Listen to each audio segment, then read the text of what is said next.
This week, we're going to talk OU BYU with a special guest, a big BYU fan, and somebody that's been holding it down for the Big 12 Mafia. That's his name. So we're going to dive into that, talking to OU BYU. We're going to talk about the Big 12 itself and some of the things that's going on with that recent tiebreaker change and how a lot of y'all have been like hitting me up with a lot of upsetness. But besides that, let's bring on the special guest on here.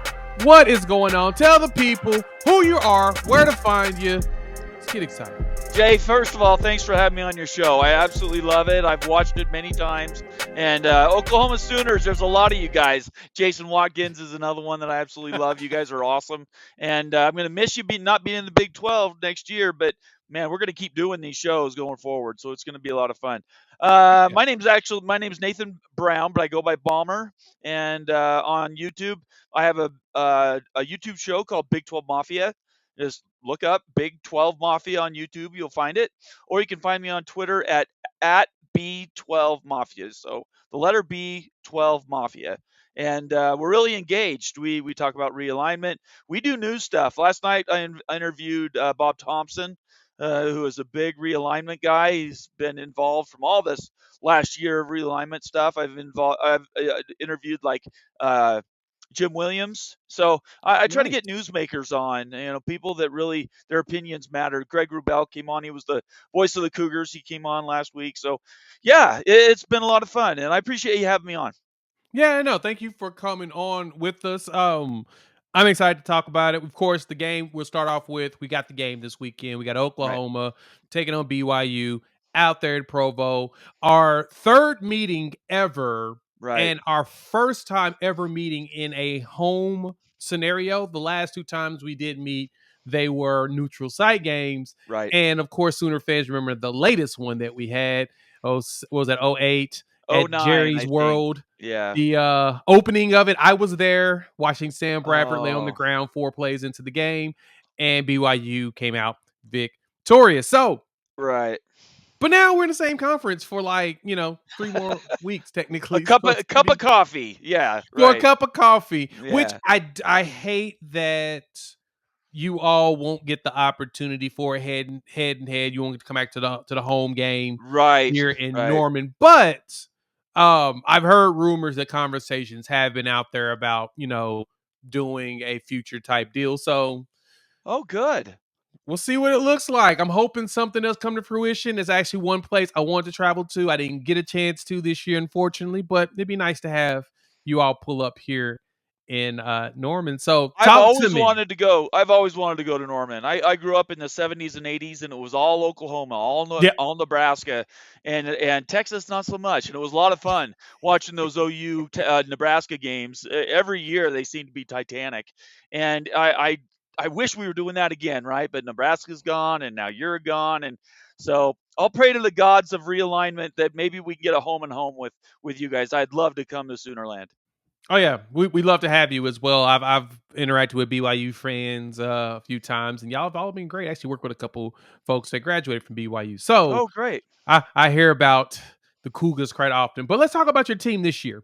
Right. Slavis is Kenneth Slavis, starting quarterback, has been down, and it appears that he's still working his way back to 100%. And I'm guessing the rumor is with your OC is that if he ain't 100%, he ain't playing, which I totally understand. There's no reason to put him out there and playing and not feeling healthy. And I know that right now, health is something. Attrition is kicking y'all's butt right now.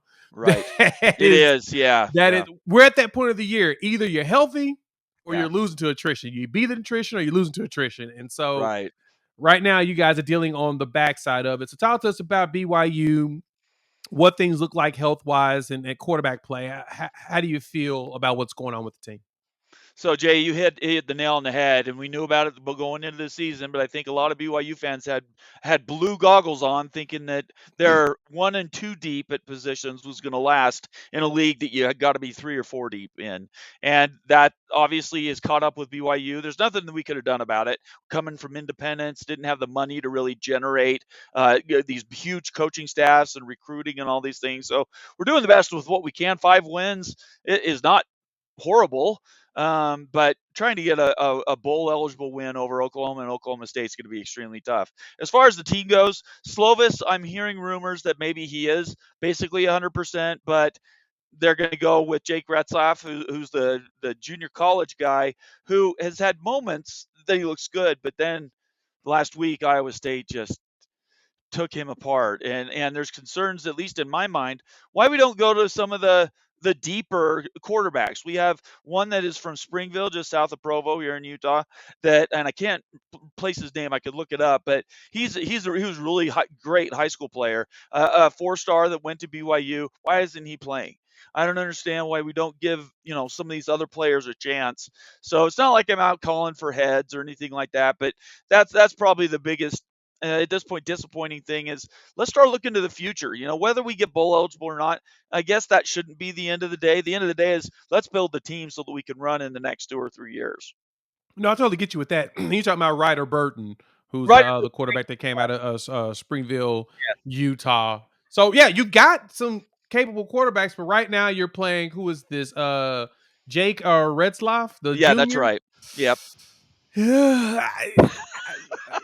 He didn't look too good last week. No, he didn't. So to me, answer this question for me. What would you consider the bread and butter for what BYU is known for? Every school's got something. What is something that you guys do the best at? What do you consider the best thing about your team? It was the offensive line. It's always been the offensive line. BYU's perennially been in the top 20 in offensive lines in the country every year. Yeah, you'd have an odd year that wasn't that way, but this year the offensive line has really underperformed. There's no other way to put it. We got one guy who might go in the first 20 picks of the draft next year, but other than that, it hasn't been good. And because of that, there's no time for these quarterbacks. That's why Slovis got hurt. He just wasn't able to get away from this incessant rush. So that's been the biggest challenge is the offensive line.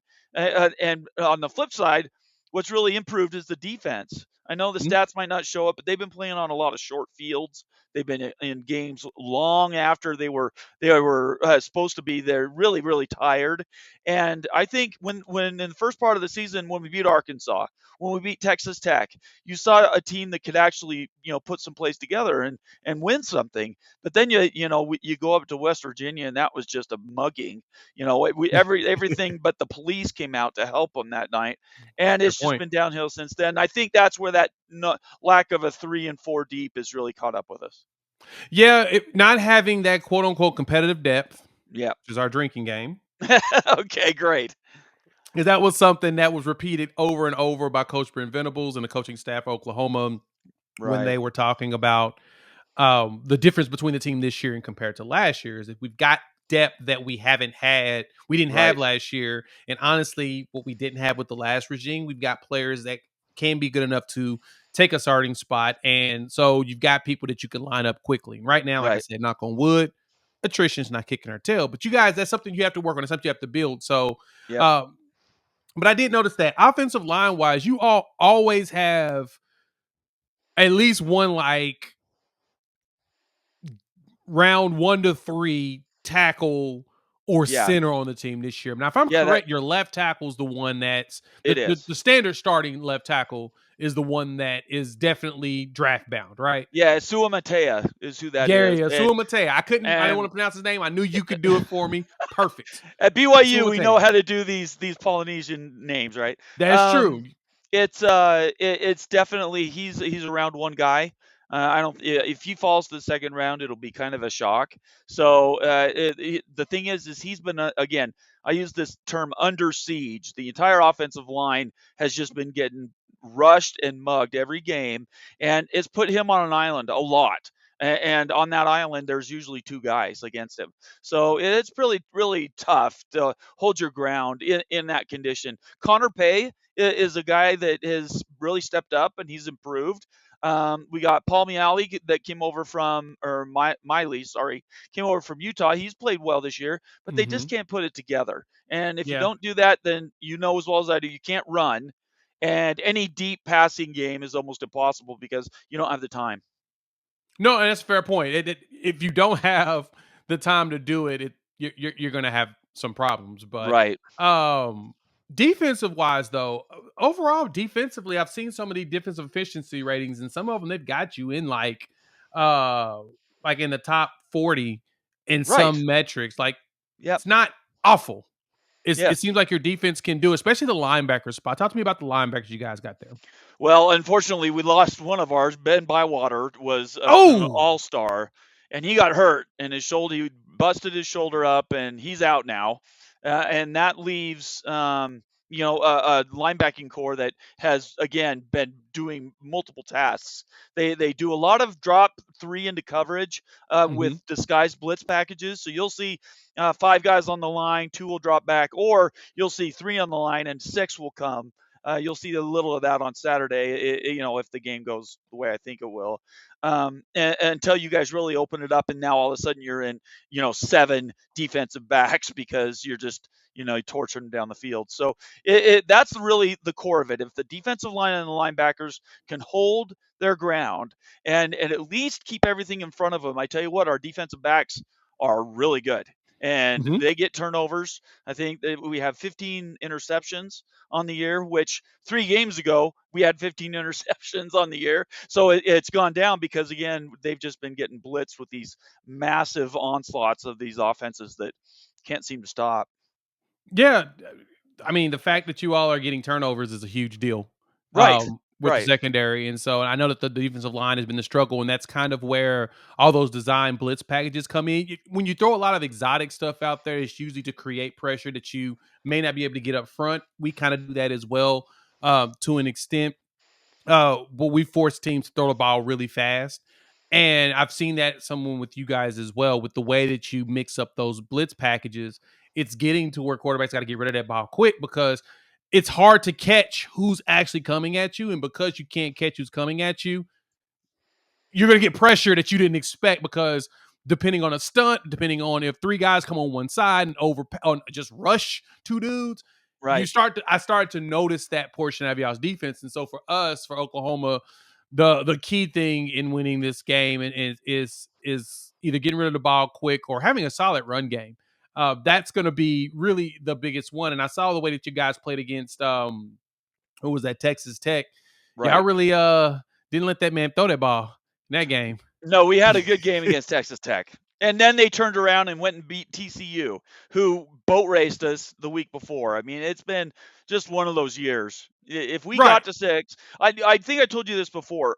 I looked at the schedule in, when was it, April Yeah. or March when it came out. And I called, this was before you and I had met. And I called Jason Watkins and I'm like, you're coming to Provo in November. Just put a circle around that one. You guys could be undefeated, and I would still hedge your bet coming in there for a game. Now, obviously, you guys have been nicked a couple times, which really surprised me, by the way. Same. But Surprised the hell out but of me too. yeah, I'm sure it did. The Oklahoma State. We don't have to get off track. Sorry, I could do that all day. You're good. You're good. But I'm saying that game I think was really important because you have to come here. You're at elevation. And it's going to be a really early game, and the track's going to be wet. So we'll have to see how the game turns out because it's not going to be as easy as I think some people are thinking. Yeah, no, I think it's gonna be a challenge for us because you all have always been a physical team. Utah and BYU have always been teams that have been Right, super physical, and defenses travel, run games travel, and you guys are at home. right. So for you all, it's all about controlling the time of possession, controlling the line of scrimmage, and if you can get that, I think that's where the opportunity comes in. Because for me, when the schedule came out, I circled this game and said, "This is the game that worries me." It was for Oh, you twofold. did One, too. it's November. Okay. Two, altitude. Three, Right. cold temperatures. Yes. And you don't know what's gonna happen in that game because you never know what the team looks like at that Right. point. Unfortunately for y'all, the last three games have not looked favorable. No, they have. They've been horrible. It's been bad. In fact, the last game, there was this whole thing about they were wearing the wrong cleats. Yes. How does that happen at this level? That's like something high schools have trouble with. They couldn't get together and decide what are the right cleats to be wearing, and that was a big blow up here. You had veterans, graduates of BYU calling the program saying, "What the hell is going on? You can't even wear the right shoes." So I think from that standpoint, it'll be a little bit more even the track on Yeah. Saturday morning. Yeah, it's gonna be all about the cleats because I know the field is where everybody was talking about the Right, the field right. conditions, what's gonna look like as the season progresses. Yes. It's kind of reminded of kind of like the way the field is in Ames. I've heard, you know, you probably got to wear the screw in cleats. In order Yes. to get real traction. That's where things are going to get a little bit on the tough side. So Yes, totally exactly. understand that. Yep. I totally understand that. But at the same time, I think y'all are think it's gonna be a fun one this coming year. So talk to me a little bit about that run game, man. Who's the running back that people need to know about coming out of BYU in this game? Well, if LJ Martin's hurt, it's only going to be Aiden Robbins.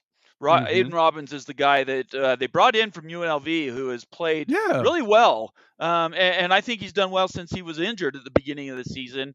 Then he came on and he's done a fantastic job. If he gets the holes, I'll tell you what, he's 250 and he runs a 4.45.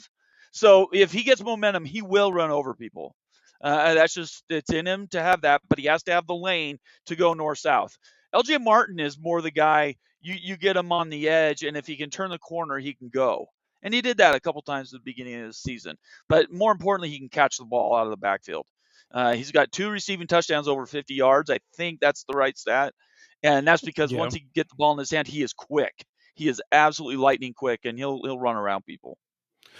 Which is a plus for you all. Getting a running game established always takes pressure off that quarterback position, and depending on who Right. throws the ball this game Yeah. is kind of what I guess what kind of tells the story of what BYU is going to be able to do. And of course, the good thing is you all are at home, but the question is who's throwing the ball. Yeah. I don't anticipate Slavis coming out there and playing, especially since it's an elbow and shoulder problem. Do you want him to play against Oklahoma? That's Well, the question I would ask. Well, I don't think it's up to the fans. I think it's up to him. This is his last rodeo. He's not That's going a to fair play point. another season. So if I was him, I would be banging on the door. You guys wanted me to come in here and play this year for you. I want in. If I was Slovis, I would be doing everything I can to get on the field because sitting on the sideline isn't going to get you any money on a Sunday. He's got to either show that he can manage a game. If he wants to play in the NFL, he has to manage a game, or he has to be able to show that he has something with a deep ball effectiveness or something. Yeah. And he did that at the beginning of the season. He looked really good until he got hurt. And then the games that he lost before we even knew about it did not look good. Arkansas was fantastic. Cincinnati was fantastic. And then we don't even know we lose games, don't know that he's been hurt for 3 weeks. So if I was Yeah, Slovis, that's a I'd be point. wanting to do it. But Aaron Roderick, the OC, said it'll probably be Jake Retzlaff, but who knows? Like I said, I'd rather have Ryder Burton. Let's go out and just ride or die. Yeah, and I agree. Go ahead and start playing the young players. Yeah, Start prepping yourself for next season if you feel like they're the ones you need to play. And as you said, I think Ryder is probably your best bet. Get him right, some experience, teach him how to get rid of the ball fast, break some standard tendencies he may have had as a young player, right, and like I said, get rid of that thing so that, like I said, as you go into the next season, the Big 12 is going to be, to me, wide open. right, So the opportunity there is really there for you all. So let's jump into that. Jump into the Big 12 itself. Because I think, like I said, OU BYU is going to be a fun game. right. I'll be tuned in or whatnot and hope you enjoy being out there actually at the field. But the Big 12 itself, man, they made this change to their rules, which I thought was fascinating. They said they didn't make a change, but Right. instead they did a clarification, which involved them adding sentences to their rule book, which essentially is a change, Isn't right? that a change? Yeah, yeah. That's They said technically they a said change. it was an interpretation. They, Right. they they said it was unclear, so they were trying to clarify it and make the interpretation easier to understand. That's their excuse. Of course, you're right. A change it is a change, and it's nonsense. And they're doing it to try to screw Texas and Oklahoma. It's obvious, and I don't like it. I think they just let you guys go out on the high note. I don't really care. It doesn't bother me. I know Right. these older schools they carry grudges, and maybe Oklahoma State probably has the one that has any weight. But at the end of the day, you're going to be gone. So who cares who wins a particular championship? I don't see why it matters.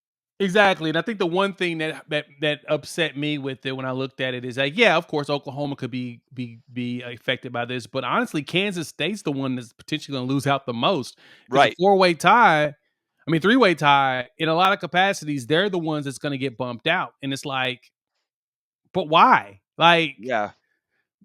I don't shouldn't get they get it. the opportunity to win to go to the Big 12 championship if I because of the original rule, if everybody didn't play each other, they had to take out the round robin part because you got 14 teams. You don't have That's right. 9 like you 8 like 10 like you used to where you would Yeah. play 9, right? Yes. You can't do that. Yeah. They can't do that. Well, So, but now with the 14 teams, since you're not going to play 13 conference games, you have to make that change. And it just, to me, it's adding a sentence is a change, right? And you just should have made it clear from the beginning. right. That should have been the rule from day one. But whomever read this, the lawyers that went through this, I don't understand how you missed it. That was the thing that bothered me. Well, and this is where, and this will be a little bit in realignment land, but this is Mm-hmm. where the idea that each conference has its own tournament. So each conference has a semifinal, the 4 top teams, to play to get to the championship game. I think that's coming. And I think it's Ooh. coming because money is involved. The more of those playoff games they add, it's more cha-ching to the conference. And the Big 12 is desperate for money. They just leveraged with WWE to get some naming rights and some other partnerships. Football with funny wrestling. Okay, that's kind of cool, but is that natural? So, I mean, if you're really trying to drum up money, be the first conference to put a stake in the ground, say, we're going to do a 4-team playoff for the championship game, and then whoever wins that game will be the auto bid to the playoffs. But what it also does is it makes the other 3 teams that don't make the auto bid more attractive because they It's played true. more games and they can look better to the people who are going to be filling out those roster spots, those 7 open slots that we're eventually going to end up with. Yeah, no, that's a good point. And all the money that can be made from playing these playoff games, man, it Oh, could it's be crazy huge. money. It's crazy Absolutely money because people crazy. are going to watch it. It's football. It's more Yes. college football, and Yep. unfortunately for the kids, they're playing more football, which is very detrimental to the body. Right. But I don't care because I'm a consumer and I just want to watch the gladiators Right. go out there and beat the hell out of each other, right? That's what we're paying for. At the end of the Exactly. day, we're paying for entertainment like gladiators in Rome. So as long as everybody's honest with themselves, that's what we're watching. You see all these head Yeah. traumas and CTE and legs getting twisted in half, Cam Rising sacrificing his body for 2 seasons in a row and then possibly losing his chance to be drafted in the NFL. This is more ways we can generate revenue to pay the players, to give them a reason to keep doing this because Yeah. it's getting harder and harder to justify. Bomber, let the people know where to find you and where they You can find bet. all your great, not only Big 12 content, but BYU content and conference realignment content. Because that's a lot of stuff of y'all's I've watched. Again, at B12Mafia on Twitter. We also have the Holy Rivals at the Holy Rivals on Twitter. Both of those we do. The Holy Rivals is BYU Utah stuff. But Big 12 Mafia is really realignment, big news. We covered the University of Michigan stuff that's going on, all the lawsuits about paying players, all that stuff we cover on Big 12 Mafia, and you will find that on YouTube. Just search Big 12 Mafia; it'll pop up at the top. And yeah, come over and watch. We have a fun time over there. That's And awesome. Yeah, and I'm excited about the Holy War coming back. Now right, that you're both in the same conference. Oh, it's gonna be yeah, so much fun. Big 12 was smart for getting Utah, well, begging Utah to I come agree. because Utah didn't initially want to, but it made sense. Now you Yes. have this game that will happen every year that will be watched by a lot of people because not only is it a historical rivalry, both of y'all are gonna start making down in that comeback. So We hate each other. Just it's the yes, easiest way to say it. You have some religious people here that really do not like their opponents in this state of exactly. Utah. So It's beautiful, and I love to see that, a rivalry be reborn and right, everybody yeah. fight over it. Yeah, I do too. I do too very much. Jay, we're gonna have to have you on my show soon. I Yes, haven't done that yet. That's just we've been so busy, right, both of us. But we'll get that done as we go into December and stuff. We'll get together and we can talk some other things.